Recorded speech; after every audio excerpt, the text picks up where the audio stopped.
As we get older, many changes in the body unfold quietly, often without any obvious signs, until something goes wrong. One of the most important yet overlooked shifts happens right inside our blood vessels. After the age of 60, your arteries and veins gradually lose some of the flexibility they once had. The walls of these vessels become a little stiffer, and the smooth flow of blood can start to meet tiny obstacles, small plaques and deposits that build up over years of living, eating, and simply growing older. This loss of elasticity makes it much easier for small clots to form. Imagine a garden hose that's new and supple. Water flows freely, bending and moving with ease. Now picture an old hose left out in the sun for years. It's harder, less flexible, and prone to cracks or blockages. That's a little like what happens to aging arteries. They don't expand and contract as they once did, so even small changes in the thickness or clotting of your blood can have much bigger consequences. For many seniors, these changes stay completely hidden. You may feel healthy and active, unaware that plaque is quietly accumulating along the lining of your arteries. This buildup doesn't always cause immediate problems, but over time, it creates a fragile environment. One small rupture can send bits of plaque or clotting material downstream, where they can block circulation to critical areas of the brain.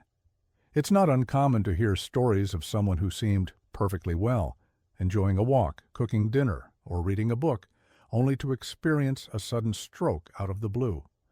Often this happens because the warning signs were silent. No pain, no dizziness, no clue that the arteries were under strain. That's why understanding what goes on beneath the surface is so important. Even small imbalances in nutrients that affect clotting, like vitamin K, omega-3 fatty acids, and certain supplements, can tip the scales when your vessels are already less resilient. If your blood becomes slightly thinner or thicker than normal, the consequences aren't always minor. In younger people, the body can often compensate more effectively. But after 60, your natural repair mechanisms slow down, and the risk rises quietly year by year. Think of your circulatory system as a finely tuned network. Each part depends on the next to maintain steady flow.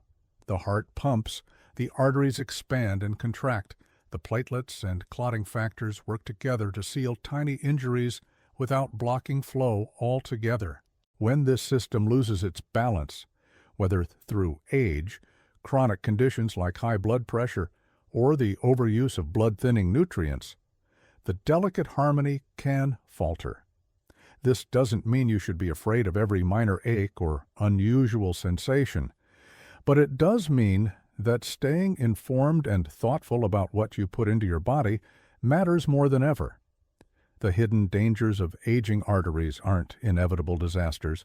With the right awareness and habits, you can help keep your blood vessels healthier and reduce the odds that a silent problem will become a sudden crisis.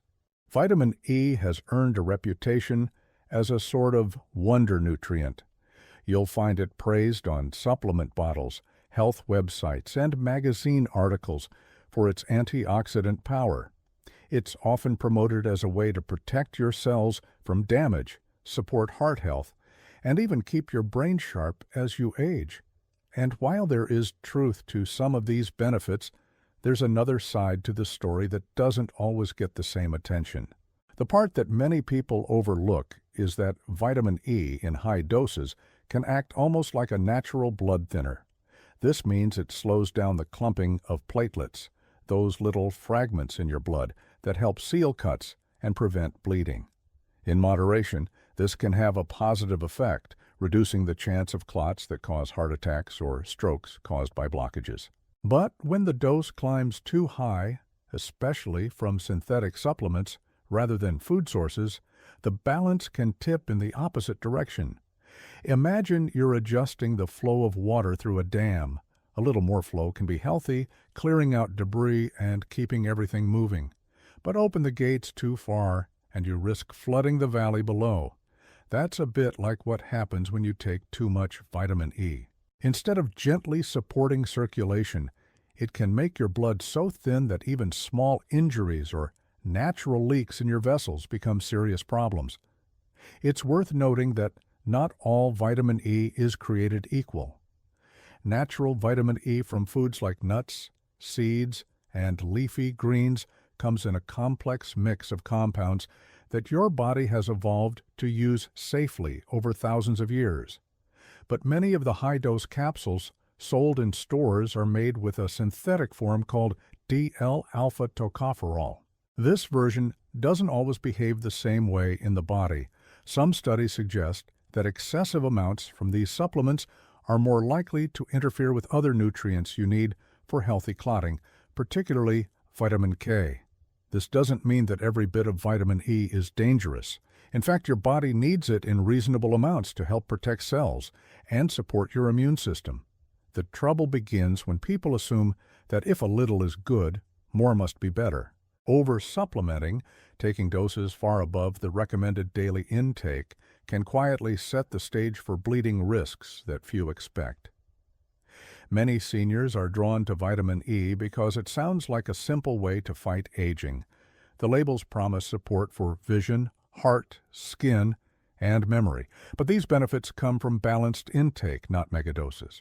And if you're already taking medications that affect clotting, like aspirin or anticoagulants, adding high-dose vitamin E can amplify those effects without any clear warning.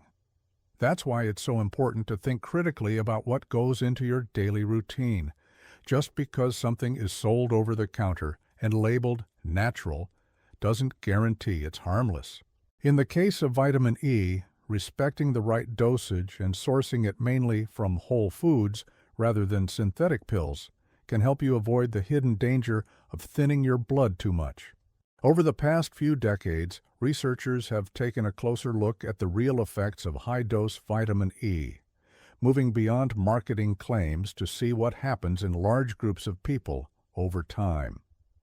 Two of the most significant studies that shed light on this issue are the HOPE and ATBC trials. These were carefully designed long-term investigations involving thousands of participants, and their findings have shaped how experts think about vitamin E today. The HOPE study, short for Heart Outcomes, Prevention Evaluation, followed more than 9,500 individuals who were at high risk of cardiovascular events. Participants were given either 400 IU of vitamin E daily or a placebo. The researchers wanted to see whether vitamin E could lower the chances of heart attacks, strokes, or death from cardiovascular causes. What they discovered surprised many in the medical community.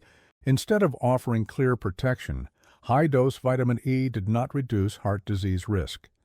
Even more concerning, it was linked to a higher incidence of hemorrhagic stroke, a type of stroke caused by bleeding in the brain rather than a blockage.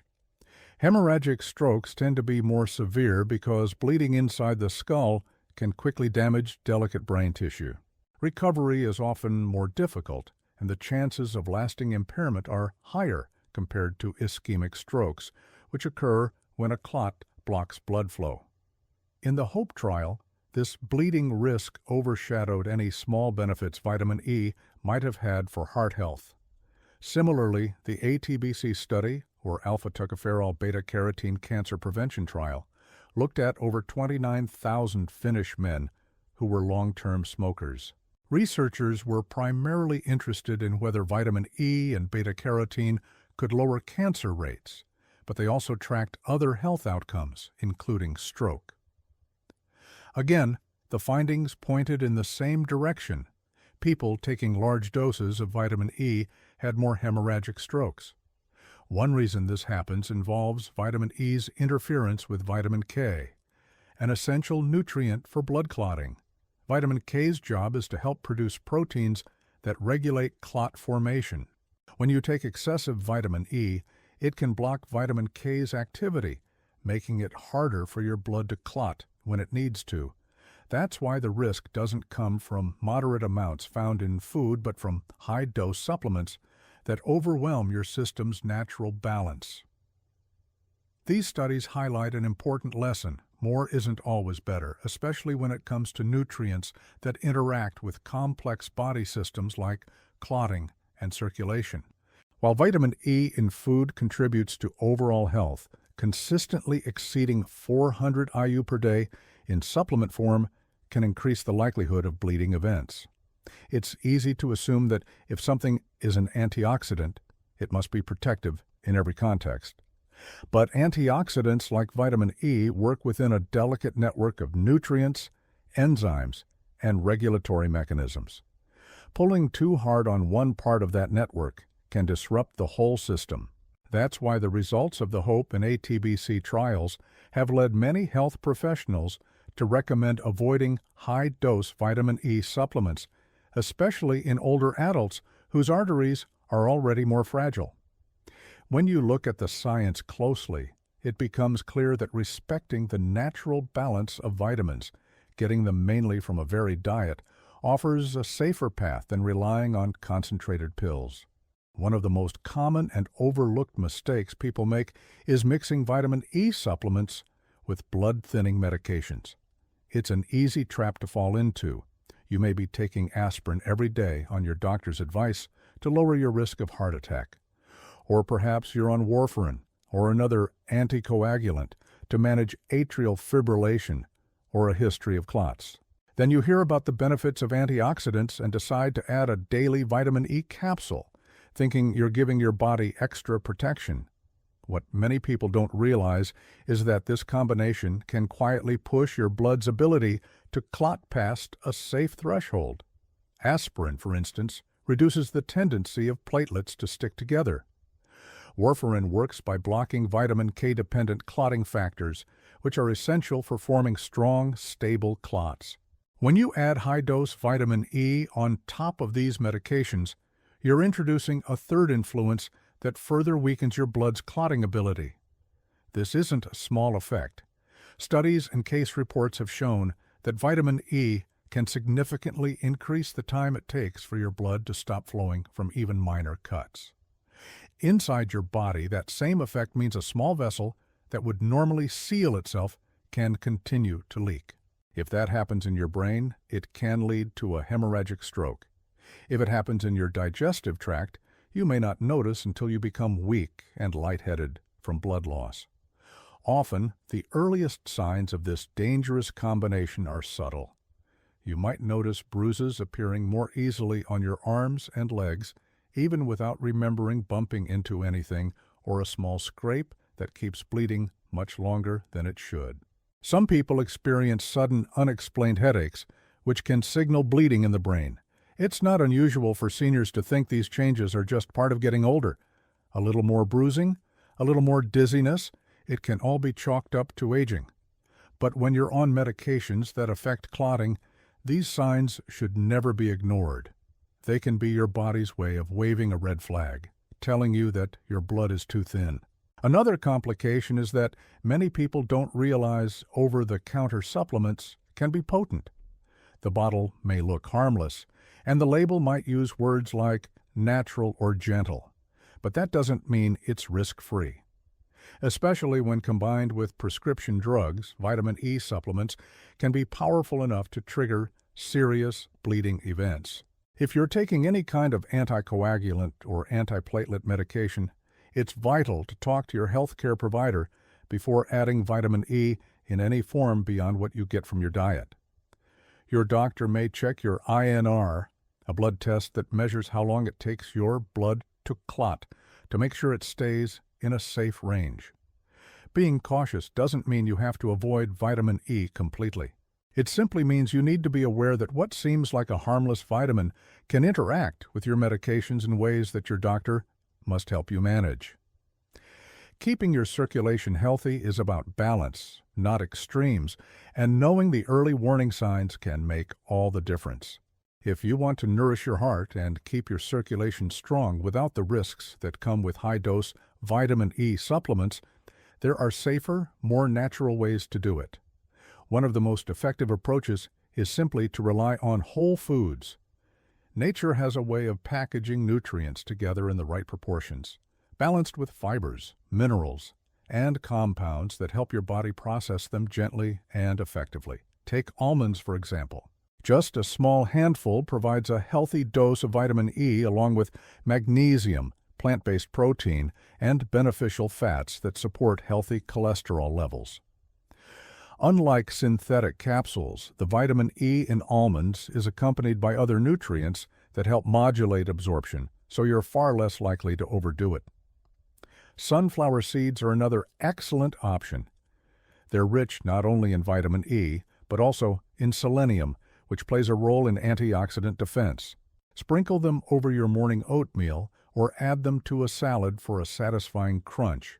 Because you're eating them as part of a meal, your body has more time to absorb and regulate the nutrients instead of getting hit with a sudden concentrated dose. Leafy greens like spinach and Swiss chard also deliver moderate amounts of vitamin E, along with vitamin K, which helps maintain healthy clotting. This natural combination is part of what makes whole food safer. While one nutrient can thin the blood slightly, another helps preserve the balance. When you get these vitamins from your diet, you're unlikely to reach the high levels associated with hemorrhagic stroke risk. Beyond food, simple lifestyle habits also play a big part in supporting circulation. Regular movement, even gentle walking, keeps your blood vessels flexible and helps prevent clot formation. Staying well hydrated supports healthy blood volume and flow. And managing your blood pressure through mindful eating and stress reduction protects your arteries from unnecessary strain. If you're already taking medications that affect clotting, it's especially important to have a conversation with your healthcare provider before adding any new supplement, even those that seem harmless. Your doctor can help you understand how your prescriptions and diet interact and whether you need any adjustments. Sometimes a simple blood test can reassure you that everything is in balance or signal when changes are needed to keep you safe. It's easy to be swayed by persuasive marketing that makes high-dose vitamin E sound like a shortcut to better health. But in reality, most people can get all the vitamin E they need through thoughtful meal choices. A colorful, varied diet with nuts, seeds, greens, and healthy oils doesn't just deliver antioxidants, it also supports your whole body in ways that no pill can fully replicate. Remember, your body thrives on balance. You don't need extreme doses of any single nutrient to protect your heart. Instead, think of your meals as an opportunity to build a foundation of health, one that's steady, sustainable, and much less likely to cause harm. This approach not only reduces your stroke risk, but also supports better energy, clearer thinking, and a greater sense of well-being as you age. Imagine for a moment that your bloodstream is a river winding its way through a vast, delicate landscape. When the river is healthy, flowing at just the right speed, carrying just the right amount of water, it nourishes every part of the terrain. The trees along the banks thrive, the soil stays moist, and life flourishes in all its forms. But if something disrupts that balance, if the river becomes too shallow or rushes too forcefully, the consequences can be devastating. Your blood works in much the same way. It carries oxygen and nutrients to every cell, picks up waste to be cleared away, and maintains the body's delicate internal harmony. For this system to function well, your blood can't be too thick or too thin. When it's too thick, it moves sluggishly and has a higher tendency to form clots. These clots can lodge in narrow arteries, cutting off blood flow to the heart or brain and triggering a heart attack or ischemic stroke. On the other hand, if your blood becomes too thin through medications, excessive supplements, or imbalances in nutrients like vitamin K and E, it can seep through the tiniest cracks in your vessels. This is how a hemorrhagic stroke begins. Blood leaks into the brain tissue where it doesn't belong, causing swelling, pressure, and injury to nerve cells that control everything from speech to movement. Many people don't realize how fine the line is between these two extremes. It's easy to think that thinning the blood must always be beneficial. After all, it prevents clots, doesn't it? But the truth is more complicated. Just as a river that's too fast can wash away its banks, blood that's too thin can lead to bleeding you can't easily control. This is why the idea of balance is so essential. Your body has evolved over millions of years to maintain this equilibrium. Small injuries inside your vessels trigger a rapid response. Platelets gather, clotting factors spring into action, and the leak is sealed almost before you know it happened. If this system is working properly, you can cut yourself shaving or bump your shin without serious consequences.